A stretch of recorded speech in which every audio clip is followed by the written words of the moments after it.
शिवलिंग महिमा वर्णन. काशी नगरी ही गंगेच्या काठावर वसलेली आहे. ती मुक्तिप्रदायिनी आहे. श्री देवादिदेव महादेवांची ही निवासभूमी, म्हणून त्यांना काशीनाथ असेही म्हणतात. काशी ही शिवलिंगमयी आहे. या काशीत अविमुक्त कृतिवासेश्वर, तिळभांडेश्वर व दशाश्वमेध नावाची लिंगे आहेत. मग कौशिकी नदीकाठी भूतेश्वर, गंडकी तीरावर बटुकेश्वर, फल्गू किनाऱ्यावर पुरेश्वर, त्याच्या उत्तरेला सिद्धनाथेश्वर, दूतेश्वर, श्रृंगेश्वर, वैद्यनाथ व जापेश्वर आहेत. तसेच गोपेश्वर, रंगेश्वर, वामेश्वर, नागेश, कामेश, विमलेश्वर, सुरेश्वर, भांडेश्वर, हंकारेश्वर, भूतेश्वर आणि सगेश्वर नावाची ज्योतिर्लिंगे आहेत. मग त्रप्तकेच्या काठी कुमारेश्वर, सिद्धेश्वर व सोमेश्वर प्रसिद्ध आहेत. मग रामेश्वर, कुंभेश्वर, नंदीश्वर लिंगे आहेत. प्रयागात ब्रह्मेश्वर, सोमेश्वर, भारद्वाजेश्वर आणि तेथेच शूलटंकेश्वर व माधवेश्वर ही आहेत. अयोध्येत नागेश्वर लिंग आहे. ते सूर्यवंशजांना हितकारक आहे, आनंददायक. भुवनेश्वर, लोकेश्वर, कामेश्वर, नागेश्वर, शुक्रेश्वर आहेत. सिंधूच्या किनाऱ्यावर कपाळेश्वर व वक्तेश्वर आहेत. ते सर्व पापनाशक आहेत. मग धूतपापेश्वर, भीमेश्वर, सुरेश्वर ही लिंगेही प्रसिद्ध आहेत. नंदिकेश्वर, नाकेश्वर, विमलेश्वर, कंटकेश्वर, जातुकेश्वर, चंद्रेश्वर व सिद्धेश्वर ही आहेत. ती सर्व मनोरथ पूर्ण करणारी आहेत. जेथे शिवाने अंधकासुराला मारले तेथेच अंधकेश्वर आहे हे व बिल्वेश्वर प्रसिद्ध आहे. याप्रमाणेच कर्दमेश्वर व कोटीश्वर लिंगे आबू पर्वतावर आहेत आणि तेथेच अचलेश्वर लिंगही प्रसिद्ध आहे. चित्रकूटावर मतगजेश्वर लिंग आहे. गोदावरीच्या पश्चिमेला पशुपतीश्वर लिंग आहे आणि त्याच्या दक्षिण दिशेला आत्रीश्वर नामक लिंग आहे. आत्रीश्वर कामत नावाचे एक विशाल अरण्य होते. त्यात ब्रह्मपुत्र आत्री आपल्या पतिव्रता सुशीला भार्या अनुसयेसहित आश्रमात राहत होते. त्या वनात 100 वर्षे पाऊस न पडल्यामुळे जीवन उद्ध्वस्त झाले होते. पाणी डोळ्याला दिसत नव्हते. अन्नान्न दशा झाली. गुरेढोरे व माणसे परागंदा झाली. वृक्षराजी पर्णहीन झाली होती. पाखरे देखील अन्यत्र गेली होती. सर्वत्र हाहाकार माजला होता. हे सर्व पाहून सती अनुसयेचे हृदय पाणी पाणी झाले. ती नवऱ्याला म्हणाली, स्वामी, हे दुःख मला पाहवत नाही हो. सतीचे हे वचन ऐकून ऋषींनी त्रिवार प्राणायाम केला व तल्लीन होऊन शिवध्यानात मग्न झाले. अनुसयेने देखील पार्थिव लिंगाची स्थापना करून तीही पूजा अर्चा करू लागली. सौंदर्यवती व अप्रतिम देखणी असूनही तिच्या तेजामुळे देव, दैत्य व दानव तिच्यापासून 4 पावले दूरच राहत. दोघेही याप्रमाणे शिवोपासनेत गर्क होते. आशुतोष भगवान सदाशिव प्रसन्न झाले. तिच्या दर्शनाला देव, ऋषी, पवित्र सरिता व गंगा यांना घेऊन शंभू महादेव तेथे आले. त्या दोघांना पाहून ते आश्चर्यचकित झाले. ते विचार करू लागले की या दोघात श्रेष्ठ कोण, पती का पत्नी? अर्थातच सेवाधर्म आचरणारी सती अनुसयाच श्रेष्ठ असे ठरले. दोघांना शुभ आशीर्वाद देऊन शिव गंगेखेरीज बाकी सर्व आले तसे गेले. अनुसयेने गंगेची प्रार्थना केली. ती म्हणाली, देवी गंगे, तू इथेच राहावे असे मला वाटते. गंगा म्हणाली, बाई अनुसये, तू जर मला 1 वर्षपर्यंत केलेल्या शिवपूजेचे फळ व पतिसेवेचे पुण्य देत असशील तर मी येथे एका पायावर राहण्यास तयार आहे. गंगेचे हे म्हणणे अनुसयेने मान्य केले व तिने गंगेला 1 वर्षाचे सर्व पुण्य देऊन टाकले. हे पाहून सदाशिव पार्थिव रूपाने प्रकट झाले आणि म्हणाले, अनुसये, मी या तुझ्या पुण्यदानाने प्रसन्न झालोय, वर माग. ती दोघे पती पत्नी भगवंताला प्रत्यक्ष आलेले पाहून सुखावली. त्यांनी मनोभावे देवाला नमस्कार केला.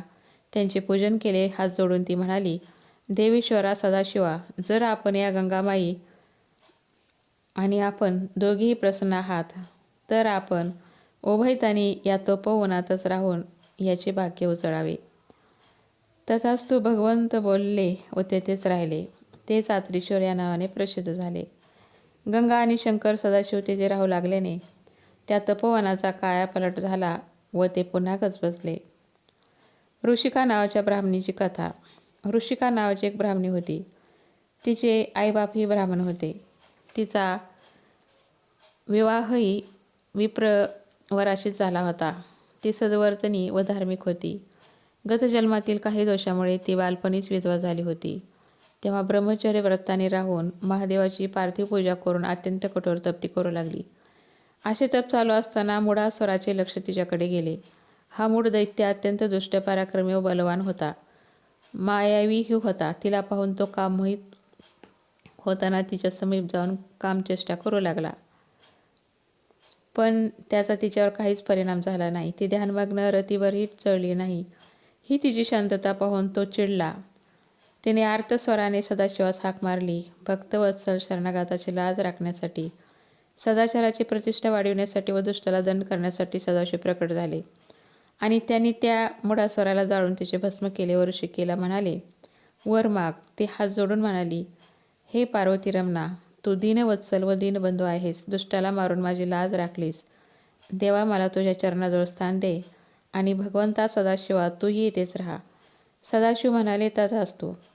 तेवढ्यात गंगादेवीही तेथे आल्या आणि म्हणाल्या, ऋषिके, मीही वर्षातून एकदा या नर्मदेस भेटायला येत जाईन. सोमनाथ तीर्थक्षेत्र. दक्ष प्रजापतीने अश्विनी, भरणी इत्यादी 27 कन्यकांची चंद्रमाशी लग्ने लावून दिली. या 27 कन्यकांपैकी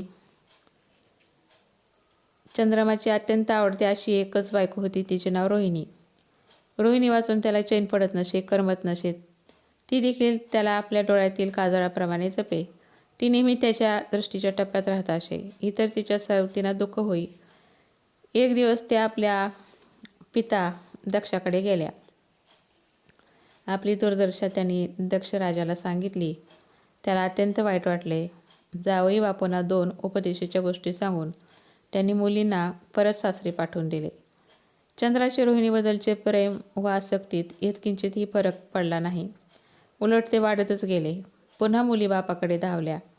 आता मात्र दक्ष राजाला राग आला. तो म्हणाला, चंद्रमा, मी तुला कितीदा सांगितले की तू आपल्या सर्व स्त्रियांना सारखे वागीव, पण तू ऐकत नाहीस. नशीब तुझे, तू क्षयी होशील, असा मी तुला शाप देतो. शाप देताच क्षणभरात त्याचे शरीर क्षयग्रस्त झाले. चंद्र क्षीण होताच सर्वत्र हाहाकार माजला. सर्व देव, ऋषी व मुनी हाय हाय करू लागले व म्हणू लागले, हा चंद्र आता कसा बरा होईल. चंद्राने इंद्रादी सर्व देव, ऋषी व मुनी यांच्या समक्ष आपले गाराणे वेशीवर टांगले. ते सर्व चंद्राला घेऊन ब्रह्मदेवाकडे गेले. ब्रह्मदेवाने त्यांचे गाराणे ऐकले आणि म्हणाले, झाले ते झाले, त्याला इलाज नाही. पण आता चंद्राला घेऊन तुम्ही सर्वांनी प्रभास क्षेत्री जावे. मृत्युंजय मंत्राचा विधीपूर्वक जप करावा. शिव आराधना करावी. आपल्यासमोर शिवलिंगाची स्थापना करा. चंद्राला तपाला बसवा. याने भगवान प्रसन्न होतील. चंद्रमा क्षयहीन होईल. त्याचप्रमाणे चंद्र तप करू लागला. शिवशंकर प्रसन्न झाले. म्हणाले, चंद्रा, मी तुझ्या तपाने संतुष्ट झालो आहे. वर माग. चंद्र म्हणाला, देवा, मला क्षमा करा. माझा क्षयरोग मिटवा. सदाशिव म्हणाले, चंद्रा, शुद्ध पक्षात तू कलेकलेने वाढशील आणि कृष्ण पक्षात कलेकलेने क्षीण होशील. चंद्राच्या भक्तीने निर्गुण निराकार सदाशिव प्रसन्न होऊन सगुण साकार झाले आणि तेथील लिंग सोमनाथ या नावाने प्रसिद्ध झाले. या सोमनाथाची पूजा केल्याने क्षय व कुष्ठादी रोगांचा नाश होतो.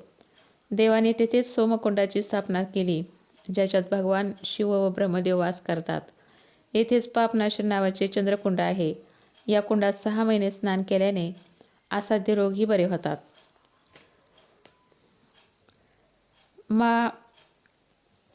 इका म्हणजे देवी पार्वती आणि अर्जुन म्हणजे शिव.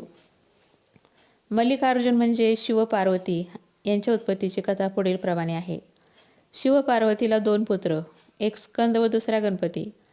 स्कंद हा महापराक्रमी, यानेच तारकासुराचा वध केला. गणपती हा विद्वान व चतुर होता. दोघांनीही आईवडिलाजवळ हट्ट धरला. स्कंद म्हणे, माझे आधी लग्न कर. गणपती म्हणे, माझे लग्न आधी झाले पाहिजे. कोणीही हट्ट सोडण्यास तयार होईना. शिव पार्वतीला प्रश्न पडला. तेव्हा त्यांनी युक्ती काढली. ते म्हणाले, मुलांनो, ऐका. मी असे ठरवले आहे की जो पृथ्वी प्रदक्षिणा करून आधी येईल त्याचे लग्न आधी. स्कंद लगबगीने मोरावर बसला व प्रदक्षिणेला निघाला. तो गेल्यावर गणपतीने आईवडिलांना नमस्कार केला. हात जोडून म्हणाला, माता पिता, मला आज तुमची पूजा करावायची आहे. आज्ञा असावी.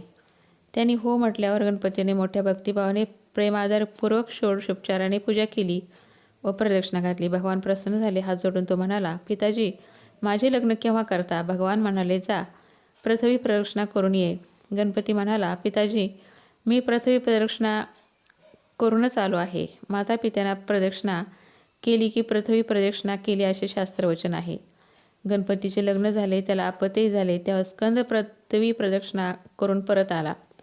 हे सर्व वर्तमान त्याला कळले. तो रागावला व क्रौंच पर्वतावर गेला. शिव पार्वती त्याची समजूत घालण्यासाठी तेथे गेले. तेव्हा तेथूनही तो 12 कोस आणखी दूर गेला. तेथे मग शिवपार्वती दोघेही ज्योतिर्मय स्वरूप धारण करून राहिले. अमावास्येला सदाशिव व पौर्णिमेला पार्वती त्याला भेटायस येतात. तेव्हापासून ते क्षेत्र मल्लिकार्जुन या नावाने प्रसिद्ध झाले. महाकाळेश्वर. अवंती किंवा उज्जैन या नावाची एक प्रसिद्ध नगरी क्षिप्रा नदीच्या तीरावर आहे. ही नगरी अत्यंत पवित्र, पावन करणारी व मोक्षदायिनी आहे. या नगरीत एक श्रेष्ठ ब्राह्मण राहत होता. तो शुभ कर्म करणारा व वेदपाठी होता. हा अग्निहोत्री होता. त्याला 4 पुत्र होते. देवप्रिय, प्रियमेधा, सुकृत व चौथा धर्मवाही नावाचा होता. मुले ही मोठी सद्गुणी आणि शिवभक्त होती. त्याच वेळेस रत्नमाल पर्वतावर दूषण नावाचा धर्मद्वेषी असुर ब्रह्मदेवाच्या वराने माजलेला असा येता झाला. त्याने अवंतीवर चढाई केली, पण ती ब्राह्मणाची मुले डमकली नाहीत. नगरी घाबरली. या मुलाने त्या सर्वांना धीर दिला आणि ते शिवध्यानात मग्न झाले. इतक्यात दूषणासुर ससैन्य तेथे आला. त्याची नजर या मुलावर पडली. त्याने सेनेला आदेश दिला, यांना बांधा व मारून टाका. ही मुले ध्यानात तल्लीन असल्यामुळे त्यांच्या कानावर या दुष्टघातक वाणीचा काहीच परिणाम झाला नाही. पण त्यांना धरण्यास दूषण सैनिक जसे धावले तसा एक मोठा आवाज झाला. एक मोठा खळगा निर्माण झाला. त्यातून सदाशिव प्रकट झाले, जे महाकाळ या नावाने नंतर प्रसिद्ध झाले. प्रकट होताच केवळ हुंकारानेच त्यांनी ते दुष्ट नष्ट केले. देवाने दुदुंबी वाजवल्या. आकाशातून पुष्पवृष्टी झाली. प्रसन्न झालेले शंभू महादेव म्हणाले, वर मागा. ब्राह्मण म्हणाले, भगवंता, आपण येथेच राहावे. विश्वनाथ तेथेच राहिले. तेच महाकाळेश्वर. महाकाळेश्वर महिमा. उज्जैनीत चंद्रसेन नावाचा एक राजा राज्य करत होता. तो शिवभक्त व जितेंद्रिय होता. त्याला मणिभद्र नावाचा मित्र होता. त्याने चंद्रसेन राजाला चिंतामणी बक्षीस दिला. तो कौस्तुभ मण्यासारखा कांतिमान आणि भास्करासारखा तेजस्वी होता. तो मंगलकारक व कल्याणकारक होता. शिवभक्त चंद्रसेन तो गळ्यात घालून फिरत होता. या मण्याची कीर्ती फार दूरपर्यंत पसरली होती. ती ऐकून प्रत्येक राजाच्या तोंडाला पाणी सुटे. प्रत्येकाला तो आपल्याला मिळावा असे वाटे. त्यांनी चंद्रसेन राजाकडे त्याची मागणी केली. कोणाला तो फुकटच हवा होता, कोणी विकत घ्यायला तयार होते. किती एकांना भांडून तंडून बळजबरीने घेण्याची इच्छा होती. पण आपली कल्याण वस्तू व तीही मित्रभेट कोण दुसऱ्याला देणार? चंद्रसेनाने नकार घंटा वाजविली. त्यामुळे व्यथित झालेले राजे कुपिती झाले. त्यांनी युद्धामध्ये तो जिंकून घ्यावा म्हणून अवंतीला वेढा घातला. अवंतीला वेढा पडलेला पाहून राजा डगमगला नाही. तो सदाशिवाला शरण गेला. मनोभावे भक्तिपूर्वक त्याने शंभू महादेवाची पूजा केली. ही महादेवाची पूजा काही गोपकुमारांनी पाहिली. आपणही असाच भगवान शिवशंभू पूजनाचा खेळ खेळावा या इच्छेने ती मुले देवाला नमस्कार करून तिथून उठली. एक सुंदर दगड घेऊन ती मुले त्याची पूजा अर्चा करण्यात तहानभूक विसरून गर्क झाली. जेवणाची वेळ झाली तरीही मुले आली नाहीत. असे पाहून त्यांच्या आया त्यांना धुंडत तेथे आल्या. पाहतात तो काय मुले आनंदाने नाचत आहेत, गात आहेत, तो मोठ्या तल्लीनतेने शिवपूजा करीत आहेत. क्षणभर त्याही तेथे गुंगल्या. मग आपापल्या लेकरांना घेऊन त्या निघून गेल्या. पण त्यातील एक मात्र पूजा सोडून आईबरोबर घरी जाण्यास काही केले तयार होईना. अखेरीस ती रागावली आणि तिने त्याच्या पाठीत धपाटे घातले. पण व्यर्थ. आता तर तिच्या कोपाचा अतिरेक झाला. तिने पोराला यथावस्थित झोडपले, लिंग फेकून दिले, पूजा विस्कटली आणि मुलाला शिव्यांची लाखोली वाहत ती तिथून निघून गेली. आपली पूजा विस्कटलेली पाहून त्या पोराला मनस्वी वाईट वाटले. त्याला दुःख आवरेना. हर हर शंकर म्हणून त्याने टाहो फोडला. तो मूर्छित झाला. शुद्धीवर आल्यावर त्याने डोळे उघडले आणि तो आश्चर्यचकित झाला. त्या जागेवर तो पूजा करीत होता तेथे एक सुंदर रत्नखचित मंदिर महाकाळेश्वराचे उभे आहे. त्यात रत्नजडित लिंग आहे. चोहोकडे सूर्यासारखे अपार तेज पसरले आहे. गौरी रमणाने त्याला आपल्या हाताने उठवले व म्हणाले, बाळा, तुझी भक्ती पाहून मी प्रसन्न झालो आहे. वर माग, जे मागशील ते देतो. बालकाने भगवंताला नमस्कार केला व म्हणाला, देवा, माझ्या आईला क्षमा करा. तिने पूजा विस्कटून अपराध केला आहे. माझ्या आईला क्षमा करा. तथास्तु, देव म्हणाले आणि अंतर्धान पावले. त्याचे घर सोन्याचे झाले. रात्र असूनही अवंतीत काळोख नावालाही नव्हता. जे राजे लढण्यास आले होते त्यांनी हा प्रकार पाहिला. मध्यरात्रीच्या वेळेस नगरीत हा सूर्यासारखा प्रकाश कोठून? ते वैर विसरले. राजाला भेटले. प्रकाशाची चौकशी करता त्यांना ती गोपकुमाराची सर्व वार्ता कळली. प्रत्येक राजानेही आपल्या राज्यापैकी थोडा भाग त्या कुमाराला दिला. अशा रीतीने चंद्रमौळी सदाशिवाने चंद्रसेनाचे तर रक्षण केलेच, पण एक गवळी राजाही निर्माण केला. याच वेळेस सर्व देवपूजित व वानरयुथ मूर्ख असे हनुमंत तेथे प्रकट झाले. सगळ्या राजांनी त्यांना नमस्कार केला. हनुमंताने बालकाला उचलले, त्याला शिवोपासनेच्या आचारव्यवहाराचा उपदेश केला आणि पाहता पाहता ते अंतर्धान पावले. ओंकारेश्वर. ओंकारेश्वर हे ज्योतिर्लिंग परमपावनी पश्चिम वाहिनी नर्मदेच्या तीरावर वसलेले आहे. कोणी एकेकाळी भगवान नारद ऋषी गोकर्ण येथे गोकर्ण महाबळेश्वराच्या सेवेत काही दिवस राहून विंध्य पर्वतावर आले. त्यांना आलेले पाहून विंध्याने त्यांची मनोभावे सुस्वागत केले. नारद अनमानेशी उभे राहिले, एक शब्दही बोलले नाहीत. हे पाहून विंध्य त्यांना म्हणाला, ऋषीराज, माझ्या ठिकाणी आपणास अशी कोणती न्यूनता आढळली की जेणेकरून आपण मौन आहात? नारद म्हणाले, हे विंध्येश्वरा, तुझजवळ सर्वच काही आहे, तरी पण मेरू पर्वत तुझ्याही पेक्षा उंच आहे. त्याची शिखरे देवलोकापर्यंत उंच गेली आहेत. असे म्हणून नारद निघून गेले. हे न्यूनतेचे शिल्ले त्याला चांगलेच बसले. यावर उपाय म्हणजे श्रीशंकराची पूजा. तो निघाला आणि नर्मदेच्या काठावर एकांत अशी जागा पाहून तेथे महादेवाचे पार्थिव लिंग स्थापन करून तपास बसला.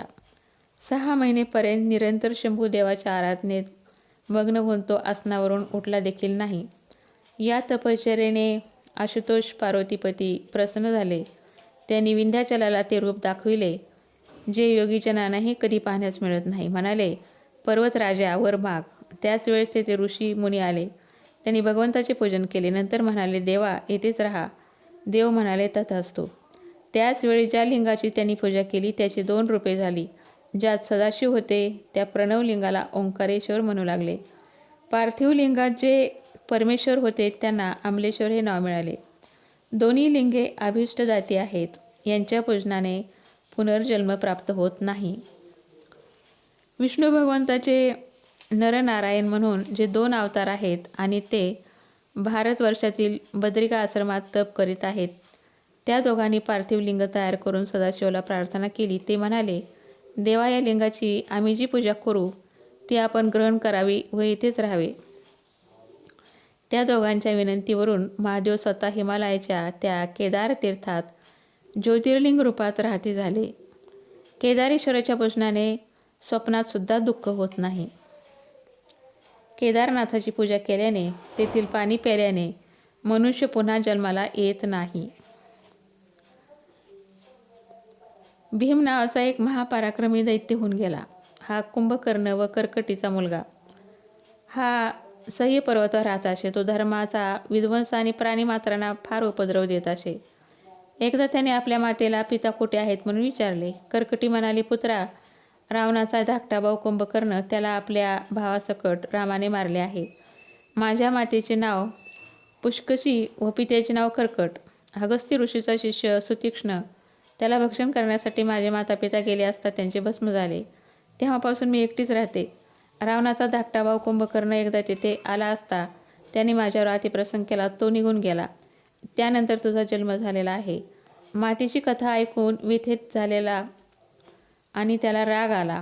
याचा सूड कसा घेता येईल याचा तो विचार करू लागला. त्याने तपाचरण करून याचा निश्चय केला. 1000 वर्षे कठोर तपश्चर्या केली. ब्रह्मदेव प्रसन्न झाले. दर्शन दिल्यावर म्हणाले, वर माग. भीमाने नमस्कार केला. म्हणाला, देवा, मला अतुलनीय बळ दे. तथास्तु म्हणून ब्रह्मदेव अंतर्धान पावले. भीम महाबली बनून घरी आला. मोठ्या गर्वाने मातेला म्हणाला, माते, बघ आता मी कसा काय सूड घेतो ते. असे म्हणून तो दिग्विजयास निघाला. त्याने सर्व वसुंधरा जिंकली. सर्व प्राण्यांनी त्याने त्राही करून सोडले. सर्व देव महादेवाला शरण गेले. महादेवाने भीमाचा नाश केला आणि त्या ठिकाणी पार्थिव लिंग स्थापन केले आणि त्यात ते ज्योतिर्रूपाने राहिले. ते पुढे भीमाशंकर या नावाने प्रसिद्ध झाले.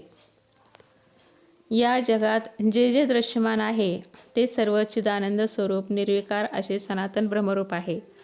आपल्याच ठिकाणी रममाण होणाऱ्या त्या ब्रह्मरूपाला एकाचे दोन होण्याची इच्छा झाली. मग त्याच परमात्म्याचे सगुण रूप धारण केले. त्याला शिव म्हणतात. तो शिव ही पुरुष व स्त्री या दोन्ही रूपात प्रकट झाला. पुरुष हा शिव, स्त्री ही शक्ती. त्या चिदानंद स्वरूप शिव व शक्तीने स्वतः अदृश्य राहून दोन स्वाभाविक चेतना पुरुष आणि स्त्रियांची सृष्टी केली. आपल्या मातापित्यांना समोर न पाहून पुरुष आणि स्त्री म्हणजेच पुरुष आणि प्रकृतीला संशय निर्माण झाला आणि त्याचवेळी आकाशवाणी झाली, तुम्ही दोघे तप करा, त्याने तुम्हाला उत्तम अशी सृष्टी निर्माण करता येईल. ते दोघे म्हणाले, प्रभो, आम्ही कुठे ठाण मांडून तपाला बसावे बरे? असे उत्तम स्थान तर आम्हाला कुठेच दिसत नाही. तेव्हा निर्गुण शिवाने उजेडाने भरपूर असलेले 5 कोस लांब रुंद सर्व सुख सोयीने युक्त असे सुंदर नगर त्यांच्यासाठी निर्माण केले. त्या नगरात राहून पुरुषरूपी श्रीहरीने सृष्टीच्या निर्मितीसाठी पुष्कळ काळपर्यंत शिव उपासना केली. त्या परिश्रमाने त्यांच्या शरीरातून अनेक स्वेदधारा वाहू लागल्या. ते अद्भुत दृश्य पाहून श्रीहरीने मस्तक हलविले. तोच त्यांच्या कानातून एक मणी भूमीवर पडला. तेथेच जलकुंड निर्माण झाले. त्याचे नाव ठेवले मणिकर्णिका कुंड. शरीरातून जलधारा वाहतच होत्या. त्यात कुंडाच्या उदकाची भर पडून त्याने सारी पंचक्रोशी बुडू लागली. तेव्हा सदाशिवाने आपल्या त्रिशूलावर सर्व पाणी धारण केले. त्यात श्रीहरी आपल्या स्त्री प्रकृतीसह राहिले. त्यांच्या नाभीतून एक कमलपुष्प निघाले. ते उमलले आणि आतून ब्रह्मदेव निघाले. मग ब्रह्मदेवाने शिवाज्ञाने अद्भुत सृष्टी निर्माण केली. ब्रह्मदेवाने 14 भुवनांचे एक विशाल ब्रह्मांड निर्माण केले. हे ब्रह्मांड 50 कोटी योजने लांब रुंद झाले. मग सदाशिवाने विचार केला की एवढ्या मोठ्या ब्रह्मांडात कर्मपाश बंधनाने जखडलेल्या प्राण्यांना माझ्यापर्यंत कसे येवेल? या विचाराने शंभू महादेवाने परमपावन व मुक्ती देणारा पंचक्रोशीचा भाग या ब्रह्मांडात सामावून घेतला. ही पंचक्रोशी काशीलोक म्हणून प्रसिद्ध आहे. म्हणून शिवाला काशीनाथही म्हणतात.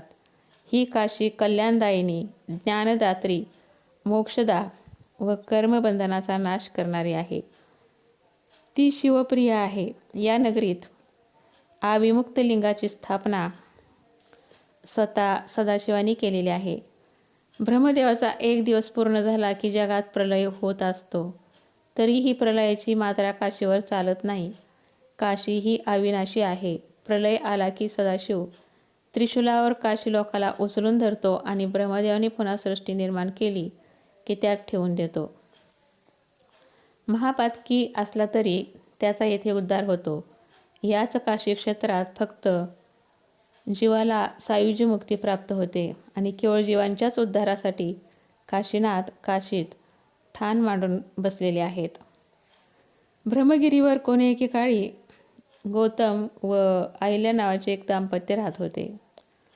त्यांचा आश्रम तेथेच होता. 10,000 वर्षे त्यांनी त्या पर्वतावर तपश्चर्या केली आणि एक काळ असा झाला की 100 वर्षेपर्यंत तेथे पावसाचा एक थेंबही पडला नाही. सगळे दुःखी झाले. ते हे ठिकाण त्र्यंबकेश्वर होय. सगळी राने वाळली. झाडावर एकही पान शिल्लक राहिले नाही. पिण्यास पाण्याचा थेंबही मिळण्याचा झाला. पशुपक्षी माणसे सर्व परागंदा झाली. गौतमाने 6 महिने उग्र तप केले. वरून देव प्रसन्न झाले. वर माग म्हणाले. गौतम ऋषी हात जोडून म्हणाले, देवा, पाऊस पडू दे. वरून देव म्हणाले, ऋषी, देवांच्या विरोधात मी पाऊस पाडणार नाही, पण मी तुला अक्षय पाण्याचा जरा मात्र देतो. एक खड्डा खोद.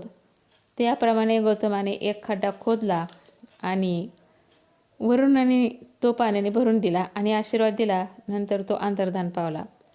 पाणी मिळाल्याने गौतम ऋषीला फार आनंद झाला. त्यांची नित्य नैमित्तिक कर्मे आरंभ झाली. होमासाठी त्यांनी भात साडी पेरले आणि थोड्याच दिवसात आश्रमाच्या परिसरात नाना प्रकारचे धान्य पिकू लागली. फुले उमलू लागली. सर्वत्र डोळ्याला शांत करणारा हिरवागार परिसर वाढू लागला. तसे पक्षी, पशु व माणसे पुन्हा वसू लागली आणि थोड्याच वर्षात ब्रह्मगिरीचा परिसर वेदध्वनीने गरजू लागला. मोहरू लागला, शेते डोलू लागली, गायी हंबरू लागल्या आणि कोकिळा साद घालू लागल्या. सर्वत्र आनंदी आनंद झाला. चांगलेला दृष्ट तेव्हाच लागते. एक दिवस पाण्यावरून बायकामध्ये कुरबुर झाली. सगळी नारी मंडळ अहिल्यावर नाराज झाली. त्याने आपल्या पतीचे कान फुंकले. पुरुषांनी गणपतीची आराधना करून त्याला प्रसन्न केले. गणपती वर मागा म्हणाले. विप्र म्हणाले, देवा, गौतम ऋषी जेणेकरून इथून पळून जाईल असे काहीतरी करा. गौरीपुत्र विनायक म्हणाला, ऋषी हो, तुम्ही जे करू इच्छिता ते कर्म चांगले नाही. ऋषी कुलाला न शोभणारे व कृतज्ञपणाचे आहे. ज्यांनी तुमच्यावर उपकार केले आहेत त्यांच्याच अहिताचा विचार करणे अशोभनीय आहे. कठोर तप करून उत्तम फळाची आशा केली जाते. उत्तम सिद्धीची अपेक्षा असते. क्षुद्र फळासाठी तपश्रम राबविणे हे प्रजालक्षण खास नव्हे. बिना अपराध तस्मै क्रोधिताम न च हिताय हानी रेव च. अपराध नसताना रागावण्याने फायदा न होता उलट तो नुकसानीचा पाया ठरतो. ऋषी हो, याचा विचार करा. व्यर्थ स्त्रियांच्या नादाने आपले अकल्याण करून घेऊ नका. गौतम हा महात्मा आहे. त्याचे अकल्याण कधीच होणे नाही. त्याचा फायदाच होईल हे लक्षात ठेवा. शिवपुत्राने इतके सांगूनही त्याने आपला हेका सोडला नाही. तेव्हा एकदंत म्हणाला, येऊ मस्तो आणि अंतर्धान पावला. गौतम ऋषींनी आपल्या आश्रमाभोवती धान्य पेरलेले होते. ते खाण्याकरिता एक गाय शिरली. तिला पळवून लावण्यासाठी ऋषींनी मंत्रून एक पवित्र दर्भ सोडले. ते लागताच गाय मरून पडली. ऋषींनी ते पाहिले आणि ते घाबरले. अरे बापरे, एक गोहत्या, केवढे पाप. त्याला काही सूचनाशी झाले. गाय मरून पडलेली पाहताच ब्राह्मणाला हर्षवायू झाला. मधमाशांची पोळे उठावे त्याप्रमाणे ते धावले व गौतमावर तुटून पडले. गरीब बिचारा गौतम ऋषी एकटा सापडला आणि अहिल्या त्याची पत्नी. वीज पडावी तशा बायका तिच्यावर तुटून पडल्या. तिचे अहित चिंतिले. अर्वाच्य शब्दांनी लाखोली वाहिली. त्या दोघांना सगळ्यांनी हाकलून दिले. हाकलून दिल्यावर तप करण्याच्या दृष्टीने गौतम ऋषीने एक पार्थिव लिंगाची स्थापना केली व अहिल्यासह तो तपाला बसला. या तपश्चर्याने भगवान उमाकांत प्रसन्न झाले. उमादेवींना घेऊन ते अहिल्या गौतमासमोर प्रकट झाले आणि म्हणाले, गौतमा, तुम्हा उभयतांच्या भक्तीने मी प्रसन्न झालो आहे. वर मागा. भगवंत व जगज्जनींना समोर पाहून गौतमाचे हृदय आनंदाने भरून आले. हात जोडून त्यांनी उभयतांना नमस्कार केला आणि म्हणाले, देवा, मला पापापासून मुक्त करा. भगवान म्हणाले, गौतमा, तू धन्य आहेस. तू सदाचा पापरहित आहेस. ज्या दुष्टाने तुला यातना भोगायला लावल्या असतील त्यांचे कधीही बरे होणार नाही. महादेवांचे हे भाषण ऐकून ऋषी गौतम म्हणाले, छे छे देवादी देवा, असे आपण बोलू नये. या ऋषीचे आम्हावर महद उपकार आहेत. देवा, हे असे वागले नसते तर माझे भाग्य उघडले नसते. आपले दर्शन मला झाले नसते. धन्य या महर्षीची ज्यांनी माझ्याकरता आपले दर्शन सुलभ केले. गौतम ऋषीचे हे भाषण श्रवण करून सदाशिव प्रभूंना परम आनंद झाला. ते म्हणाले, ऋषी उत्तमा, तू धन्य आहेस. वर माग. तेव्हा गौतम ऋषी म्हणाले, देवा, मला गंगा द्या. देवा, आपल्याला माझे नमस्कार. असे म्हणून त्यांनी भगवान सदाशिवांचे दोन्ही चरण विंदगट धरले. सदाशिवाने गंगा गौतमाला दिली. गंगेने सुंदर स्त्रीचे रूप धारण केले व ती भगवंताजवळ येऊन उभा राहिली. तिच्याकडे पाहून गौतम म्हणाले, गंगादेवी, तू धन्य आहेस. तू कृतकृत्य आहेस. त्या समग्र भूभागाला पावन केले आहेस. देवी, नरकाकडे जाणाऱ्या मलाही पावन कर. शंकर गंगेला म्हणाले, देवी, तू गौतमाला पावन कर. परत जाऊ नकोस, येथेच राहा. वैवस्वत मनुतील 28व्या कलियुगाची वाट पहा. गंगा शिवाला म्हणाली, शिवप्रभू, सगळ्या नद्यापेक्षा मला अधिक मान मिळत असेल आणि गण व जगज्जनी गौरीसह आपण येथेच राहत असाल तरच मी येथे राहीन. शिवशंकर तथास्तु म्हणाले, मी राहतो, तूही राहा. आणि याच वेळेस सर्व देव, ऋषी, अनेक उत्तम तीर्थक्षेत्रे येथे झाली. त्यांनी शिवप्रभू, गंगा व गौतम यांचा जय जयकार केला. त्यांचे पूजन केले. प्रसन्न होऊन उमानाथ व गंगा त्या सर्व मंडळीला म्हणाले, वर मागा. देव म्हणाले, देवेश्वरा व सरिते श्रेष्ठे गंगे, आपण येथेच वास करावा. हीच आमची आपल्या चरणाकडे प्रार्थना आहे. गंगा म्हणाली, देवानो, जगत कल्याणासाठी आपण येथे का राहत नाही? मी गौतमाला पावन करून मागे फिरते. सर्वदेव म्हणाले, गंगे, तू सर्व सरितामध्ये श्रेष्ठ आहेस. जेव्हा जेव्हा गुरु सिंह राशीला येईल तेव्हा तेव्हा आम्ही सर्व देव तुझ्या भेटीला येत जाऊ. आता आपण दोघांनी येथेच राहून सर्वांचे कल्याण साधावे हे उत्तम. गंगा व सदाशिव तेथेच राहिले. गंगा गोदावरी या नावाने प्रसिद्धीस आली व भगवंताचे ज्योतिर्लिंग त्र्यंबकेश्वर या नावाने प्रसिद्ध झाले. परळी वैजनाथ. लंकेचा राजा रावण हा फार अभिमानी व अहंकारी होता. कैलास पर्वतावर राहून तो मोठी तपस्या करू लागला, पण सदाशिव प्रसन्न होण्याची चिन्हे काही दिसेनात. तेव्हा त्याने दुसऱ्या प्रकारचा अवलंब केला. त्याने एक खळगा केला, त्यात अग्नीची स्थापना केली. जवळच महादेवाचे पार्थिव लिंग तयार करून ते स्थापन केले आणि मग हवनास प्रारंभ केला. त्याचा क्रम असे ग्रीष्मात पंचाग्री साधन, वर्षा ऋतूत पावसात झोपे आणि शीतकाळात जलात उभे राहून तो तप करी. तर सदाशिव काही प्रसन्न होईनात. मग त्या पुलस्त्य कुलनंदन महामनस्वी दैत्यराज रावणाने आपले एक एक मस्तक कापून शिवपूजनास आरंभ केला. अशा रीतीने त्याने आपली 9 मस्तके शिवार्पण केली आणि आता तो आपले 10वे शिर कापून वाहणार. तोच शंभू महादेव प्रसन्न झाले व ते प्रकट होऊन त्याची 9 मस्तके त्याला वहाल केली व त्याला इप्सित वरही दिला. रावणाने नमस्कार केला, हात जोडून म्हणाला, भगवंता, मी आपणास लंकेस नेण्यास आलो आहे. शंकर हसले, म्हणाले, मला नेऊन काय करणार आहेस? मी तुला लिंग देतो, ते घेऊन जा. मार्गात याला खाली ठेवू नको. खाली ठेवल्यास ते तेथेच राहील हे लक्षात राहू दे. रावणाला ते म्हणणे पटले. शिवलिंग घेऊन तो चालू लागला. चालता चालता त्यास लघवी लागली. आता आले का नाही पंचायत, काय करावे? लिंग खाली ठेवता येत नाही. तितक्यात त्याला एक गुराखी दिसला. त्याने त्याला बोलावले. गोड बोलून त्याच्या हाती लिंग देऊन तो लघवीला बसला. बराच वेळ झाला तरी रावणाची लघवी काय केला संपेना. गुराख्याच्या पोराच्या हाताला कळ शोषणाची झाली. त्याने ते लिंग खाली भूमीवर ठेवले आणि तो गुराख्याचा मुलगा ढोराच्या मागे गेला. भूमीवर ते लिंग स्थिर झाले. हे स्त्रीलोकात वैजनाथ या नावाने प्रसिद्धीस आले. कोणी एकेकाळी औंढा नागनाथ हे तीर्थक्षेत्र याची कथा. कोणी एकेकाळी दारोका नावाची एक राक्षसी राहत होती. अत्यंत बलवान अशी दारोकाची ती पत्नी होती. दारुकेला पार्वतीचे वरदान मिळाले होते, त्यामुळे तिला एक प्रकारचा गर्व होता. त्या राक्षसाने सत्पुरुष व धार्मिक यांचा छळ व उचाज मांडला होता. तो यज्ञ व धर्माचा नाश करीत फिरे. पश्चिमेच्या सिंध सागराच्या तटावर एक वन होते. त्याची लांबी रोजी 16 योजनाची होती.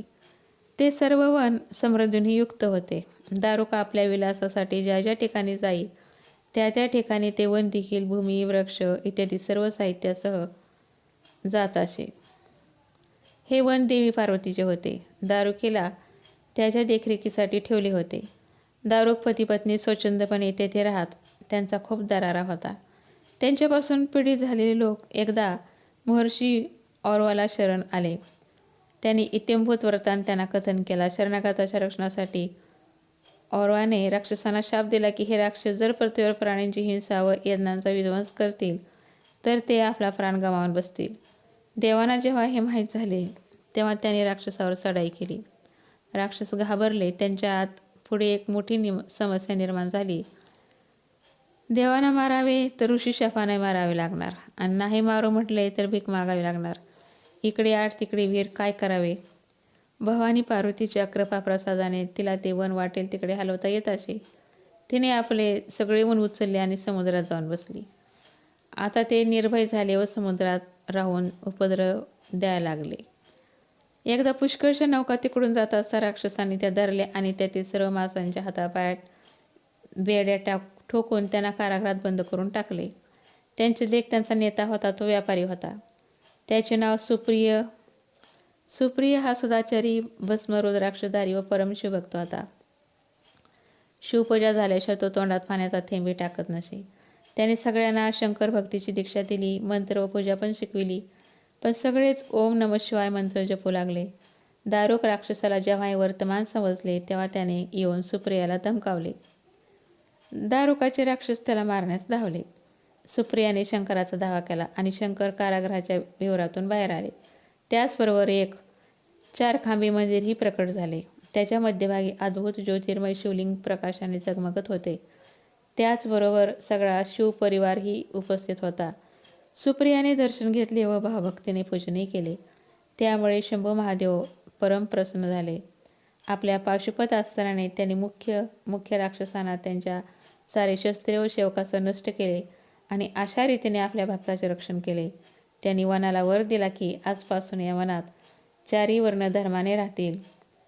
शैव उपासक, उपदेशक, प्रचारक व प्रवर्तकच राहतील. तमोगुणी राक्षस राहणार नाहीत.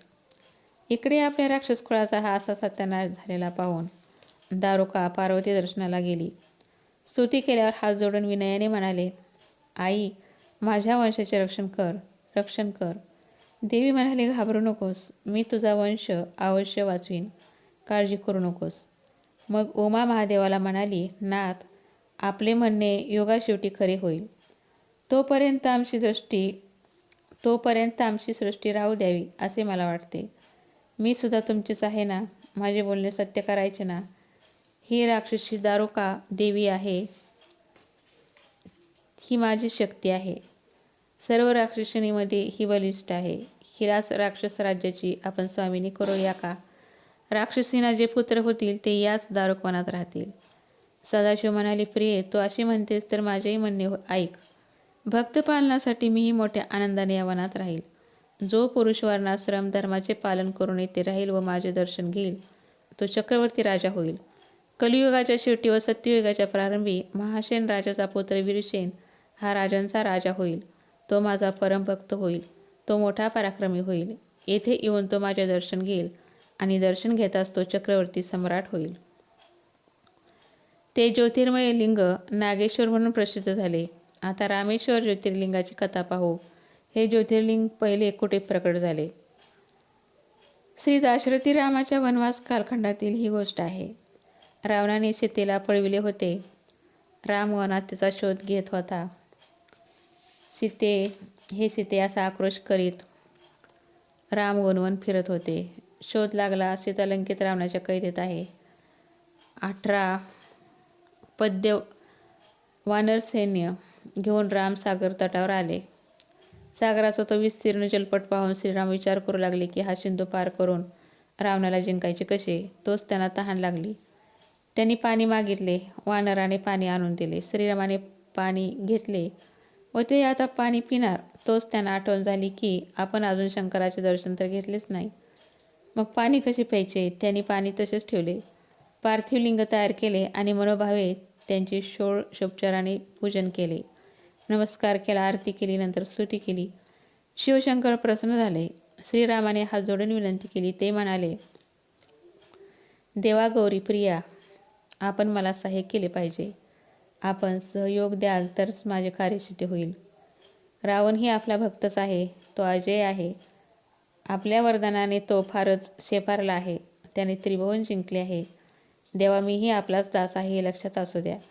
असे म्हणून श्रीराम भजन करू लागले. जय सदाशिव, जय शंकर, जय विघ्नेश्वर, विश्वेश्वर गौरी हर, आणि टाळ्या वाजवून नाचू लागले. मधून मधून गाल वाजवून एक प्रकारचा ध्वनी करीत होते. भगवान शंकर प्रसन्न झाले. ज्योतिर्मय महेश्वर यामांगी पार्वती, पार्श्वगण पाठीमागे अशा थाटात प्रकट होऊन म्हणाले, रामा, तुझे कल्याण हो. वर माग. ते मनोहर रूप पाहून सगळे पावन झाले. श्रीरामाने स्वतः त्यांचे पूजन केले व मला विजय मिळो अशी प्रार्थना श्रीरामाने केली. तेव्हा प्रसन्न झालेले महेश्वर म्हणाले, श्रीरामा, जय तुझा होईल. यावर श्रीरामाने पुनश्च नमस्कार केला आणि नम्रतेने म्हणाले, स्वामी शंकरा, आपण खरोखर प्रसन्न झाला असाल तर जगाच्या कल्याणासाठी आपण येथेच निवास करावा. श्रीरामाच्या म्हणण्याप्रमाणे भगवान शिव ज्योतिर्लिंग स्वरूपात तेथेच स्थायिक झाले. तिन्ही लोकात ते रामेश्वर या नावाने प्रसिद्ध झाले. जो या लिंगाला गंगेच्या पाण्याने स्नान घालतो तो जीवनमुक्त होतो. घृष्णेश्वर. दक्षिणेत महाराष्ट्रात देवगिरी नावाचा एक पर्वत आहे. त्याच्याजवळ भारद्वाज गोत्राचा सुधर्मा नावाचा ब्राह्मण राहत होता. त्याच्या भार्येचे नाव सुदेहा होते. ती शिवभक्त होती. ती पतिपरायणा व गृहकार्य कुशल होती. सुधर्मा ही आतिथ्यशील व देवभक्त होता. तो वेदवर्णित मार्गानुसार चाले. तो अग्निहोत्री होता. तो त्रिकाळ स्नान संध्या करी. तो वेदशास्त्र पारंगत होता. तो शिष्यानाही विद्यादान करी. तो परम शिवभक्त होता. नवरा बायको सुशील, शांत, पापभीरू, परोपकार रथ असूनही त्यांच्या उदरी पुत्र संतान नव्हते. याचे पतीला विशेष काही वाटत नसे, पण ब्राह्मणी दुःखी होती, कारण टोमणे, कुचके बोलणे तिलाच ऐकावे व सोसावे लागे. पुत्रासाठी ती तळमळे. वारंवार पतीची मनधरणी करी, ब्राह्मण तिची समजूत घालण्याचाही प्रयत्न करी. क्वचित त्याने उपायही करून पाहिले, पण काही लाभ झाला नाही. ब्राह्मणीने पतीचा पिछा पुरवून त्याचे लग्न आपली बहीण दुष्माशी करून दिले. दुष्मा आपल्या बहिणीच्या सांगण्याप्रमाणे रोज 101 पार्थिव लिंगे करून त्याची पूजा करी आणि पूजा झाल्यावर जवळच्या सरोवरात विसर्जन करी. शिवकृपेने दुष्मेला एक सुंदर, सकल, सौभाग्य संपन्न आणि सद्गुणी पुत्र झाला. तिची किंमत वाढली. सुदेहाला बहिणीबद्दल असूया उत्पन्न झाली.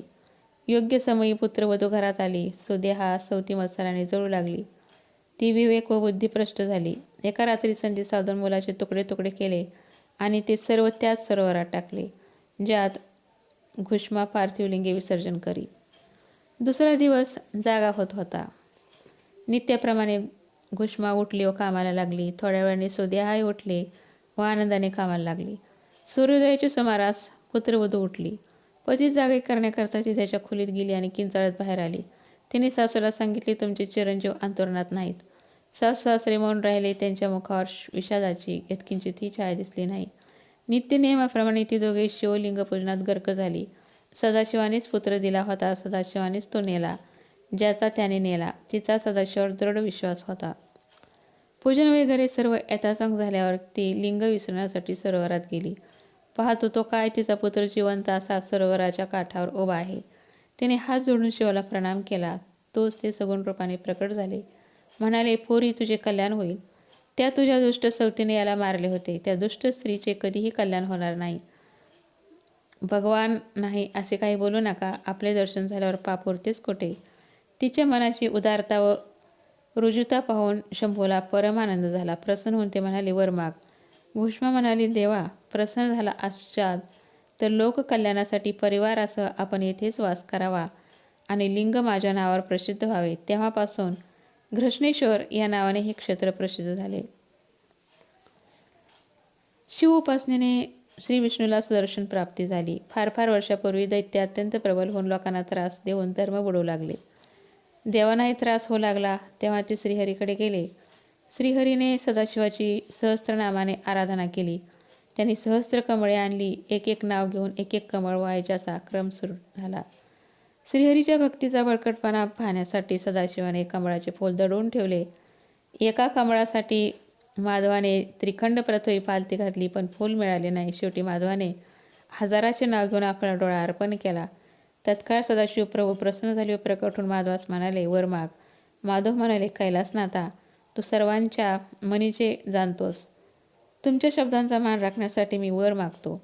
पार्वतीच्या ईश्वरा, दैत्यांच्या नाशासाठी माझी आयुधे तोकडी पडतात, म्हणून मी आपणास शरण आलो आहे. ही माधवाची विनंती ऐकून सांबत सदाशिवाने आपले सुदर्शन चक्र माधवास दिले. माधवाने सुदर्शन चक्राच्या योगाने सर्व दैत्यांचा वध करून शांती स्थापन केली. अशा प्रकारे शिवशंकराच्या या पवित्र अशा ज्योतिर्लिंगाच्या तीर्थक्षेत्राच्या कथा आहेत.